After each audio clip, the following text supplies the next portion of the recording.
प्रथमं शैलपुत्री च द्वितीयं ब्रह्मचारिणी तृतीयं चंद्रघंटेति कूष्मांडेति चतुर्थकं पंचमं स्कंदमातेति षष्ठं कात्यायनीति च सप्तमं कालरात्रीति महागौरीति चाष्टमम। दोस्तों, आज की वीडियो में आपसे बात करने वाले हैं माघ मास की गुप्त नवरात्रि के विषय में। पंचांग के मुताबिक माघ माह की गुप्त नवरात्रि का शुभारंभ 30 जनवरी 2025 से शुरू हो रहा है और इसका समापन 7 फरवरी को होगा। माता रानी के भक्त गुप्त नवरात्रि के दौरान माँ दुर्गा के विभिन्न स्वरूपों की पूजा अर्चना करते हैं। इस दिन श्रद्धालु निराहार या फलादार रहकर माँ दुर्गा की आराधना करते हैं। प्रतिपदा तिथि में घर व मंदिर में कलश स्थापना की जाएगी। तो जैसे कि आप सभी जानते हैं कि वर्ष भर में 4 नवरात्रि होती हैं, 2 गुप्त नवरात्रि और 2 प्रकट नवरात्रि। चैत्र मास की नवरात्रि और आश्विन मास की नवरात्रि को प्रकट नवरात्रि कहते हैं, जिसे सभी लोग जानते हैं। लेकिन गुप्त नवरात्रि माघ मास के शुक्ल पक्ष में और आषाढ़ मास के शुक्ल पक्ष में यह 2 नवरात्रि आती हैं। इनको हम गुप्त नवरात्रि कहते हैं और इनके विषय में बहुत ज्यादा लोगों को जानकारी नहीं होती है। बहुत से लोग तो ऐसा समझते हैं कि गुप्त नवरात्रि में तंत्र मंत्र या फिर तांत्रिक क्रियाएं की जाती हैं। नहीं, ऐसा नहीं है। गुप्त नवरात्रि में भी आम जनमानस बिल्कुल उसी प्रकार से पूजा आराधना कर सकते हैं और नवरात्रि का कई गुना फल प्राप्त कर सकते हैं, क्योंकि शास्त्रों में कहा गया है कि प्रकट नवरात्रि से अधिक फल प्राप्त होता है। गुप्त नवरात्रि में देवी की आराधना का तो शक्ति की विशेष आराधना का समय होता है गुप्त नवरात्रि का समय। जैसे कि हम प्रकट नवरात्रि में मां दुर्गा के 9 स्वरूपों की आराधना करते हैं, गुप्त नवरात्रि में 9 स्वरूपों के अलावा भी 10 महाविद्याओं की आराधना की जाती है और इन 10 महाविद्याओं की आराधना से समस्त प्रकार की सिद्धियां प्राप्त हो जाती हैं। समस्त प्रकार की कामनाएं शीघ्र ही पूर्ण हो जाती हैं। ऐसा कहा जाता है कि अगर आप पूरी नवरात्रि में श्रद्धा पूर्वक माँ की आराधना कर लेते हैं तो नवरात्रि समाप्त होते होते आपकी कामना पूर्ण हो जाती है। लेकिन एक ही शर्त है इस नवरात्रि की कि आप अपनी कामना को गुप्त रखिए। आप जिस भी मनोकामना से पूजा आराधना करते हैं, जो भी मंत्र जप करते हैं, जिस भी विधि से माँ की आराधना कर रहे हैं, बस वह आपको किसी को बताना नहीं होता। बिल्कुल शांत मन से और एकाग्र मन से माँ की आराधना करनी चाहिए। माँ की पूजा आराधना शांत मन से करने से, एकाग्र मन से करने से और गुप्त रूप से करने से सभी प्रकार की सिद्धियां आपको प्राप्त हो सकती हैं। कोई मंत्र सिद्ध करना चाहते हैं, यंत्र सिद्ध करना चाहते हैं, तंत्र मंत्र में रुचि है आपकी, या फिर सात्विक आराधना करना चाहते हैं, सिर्फ अपने जीवन में सुख समृद्धि पाना चाहते हैं, सफलता पाना चाहते हैं, संतान की कामना है, धन की कामना है या फिर विवाह की कामना है, कोई भी कामना पूर्ण करना चाहते हैं, तो बिल्कुल सात्विक तरीके से भी आप पूजा आराधना कर सकते हैं। वह सारी विधि आपको बताएंगे। लेकिन अभी हम बात करेंगे कि गुप्त नवरात्रि कब से प्रारंभ हो रही है, कब समाप्त हो रही है और कौन से दिन हमें किस देवी की आराधना करनी है। तो वीडियो को अंत तक जरूर देखिए। साथ अगर आप भी अपने जीवन में माता रानी की कृपा पाना चाहते हैं तो वीडियो को लाइक करके कमेंट बॉक्स में जय माता दी लिखना मत भूलिएगा। साथ ही चैनल को भी जरूर से सब्सक्राइब कर लीजिएगा। अब बात करें कि माघ मास की नवरात्रि कब से प्रारंभ हो रही है, कब समाप्त हो रही है। आइए जानते हैं। साल 2025 में माघ मास की गुप्त नवरात्रि कब से कब तक चलेंगी। कलश या घट स्थापना का शुभ मुहूर्त, पूजा विधि और इसकी पूजन सामग्री क्या है। माघ गुप्त नवरात्रि शुभ मुहूर्त 2025 साल 2025 में माँ गुप्त नवरात्रि का प्रारंभ 30 जनवरी गुरुवार से होकर 7 फरवरी शुक्रवार को इसका समापन होगा। प्रतिपदा तिथि आरंभ होगी 29 जनवरी सायकाल 6:05 से प्रतिपदा तिथि समाप्त होगी। 30 जनवरी सायकाल 4:01 पर घट स्थापना का शुभ मुहूर्त होगा। 30 जनवरी प्रातःकाल 9:02 से प्रातःकाल 10:46 पर घट स्थापना का अभिजीत मुहूर्त होगा। 30 जनवरी दोपहर 12:01 से दोपहर 12:56 तक।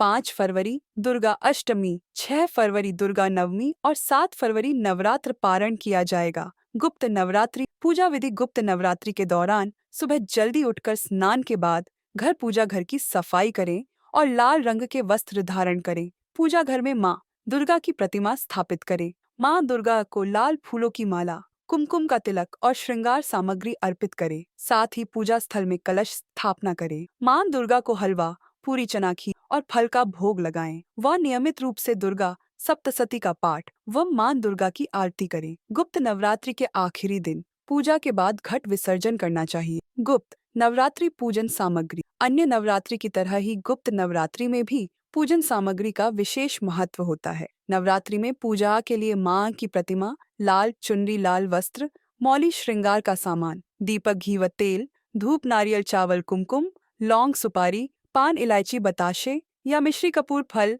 मिठाई के अलावा आम के पत्ते, इन सभी चीजों की जरूरत पड़ती है। अब जानते हैं कि गुप्त नवरात्रि का महत्व क्या है। महाविद्याओं की पूजा किस प्रकार से की जाती है। देखिए, गुप्त नवरात्रि में एक विशेष प्रक्रिया होती है जिसमें कि हम शक्ति के सभी रंग की आराधना करते हैं, क्योंकि इस समय में शक्ति के सभी रंग प्रकट हो जाते हैं। देवी काली देवी, तारा देवी, ललिता देवी, माँ भुवनेश्वरी देवी, त्रिपुर भैरवी देवी, छिन्नमस्तिका देवी, माँ धूमावती देवी, बगलामुखी देवी, मातंगी और देवी कमला, यह सभी शक्तियां पूजा में प्रकट हो जाती हैं। इन सभी शक्तियों की पूजा मुख्य रूप से तांत्रिक साधना में की जाती है और बिना गुरु के इन 10 महाविद्याओं की आराधना नहीं की जाती है। मतलब 10 महाविद्याओं की आराधना करने के लिए कोई गुरु होना चाहिए जो कि स्वयं भी उस महाविद्या को, जो महाविद्या की आराधना आप करना चाहते हैं, उस महाविद्या की शक्ति उसे प्राप्त हो, पारंगत हो, विद्वान हो। ऐसा कोई गुरु चाहिए जो कि आपको 10 महाविद्याओं की पूजा बता सके। लेकिन